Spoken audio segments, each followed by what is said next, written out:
हमारे इस चैनल मैथिली गंगा को लाल बटन दबाकर सब्सक्राइब करें व घंटी के निशान का बटन दबाएं ताकि सभी नए वीडियो आप तक तुरंत पहुंचे बिल्कुल मुफ्त।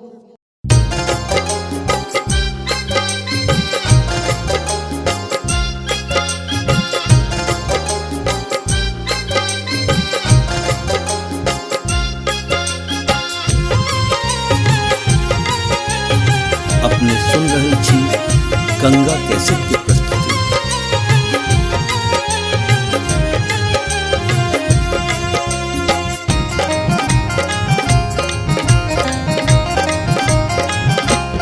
आजू ढोलिया आए लई आंगन में,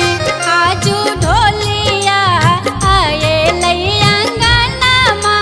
में, आंगन में हे भवन में, आंगन में हे भवन में, आजू ढोलिया आए लई आंगन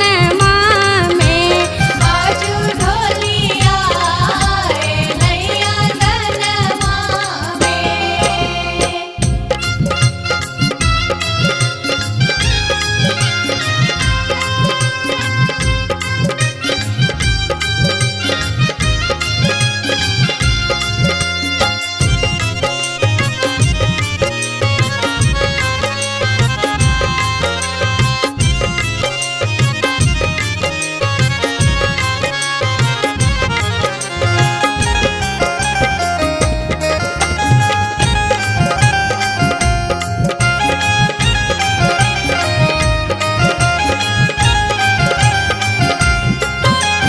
गाये गोबर लय आंगन नीपल, आंगन नीपल सखी आंगन नीपल,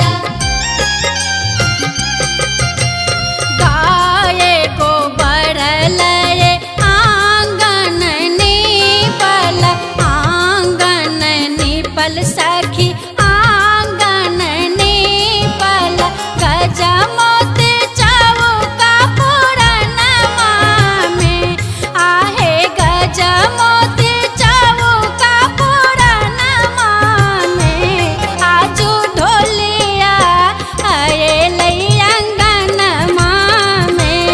आजू ढोलिया आए लई आंगनमा में।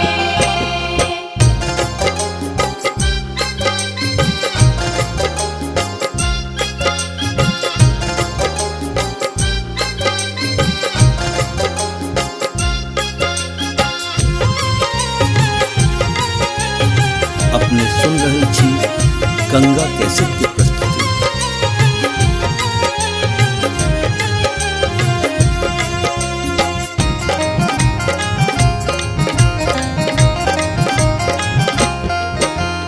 सोना के थारी में धान भरल अछि, धान भरल सखी धान भरल अछि, सोना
पिठारल रे ढोल चुमावल ढोल चुमावल ढोल चुमावल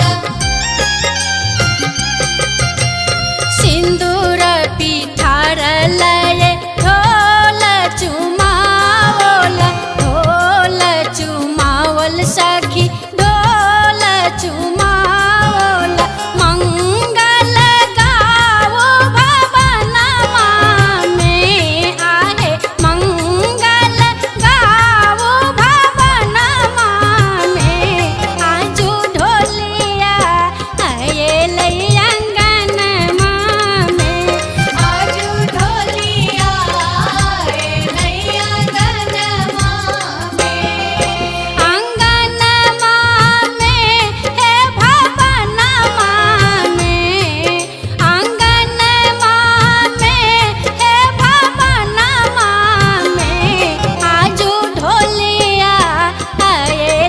अंगनमा में आजू ढोलिया आये अंगनमा में आजू ढोलिया आये अंगनमा में आजू ढोलिया आये अंगनमा में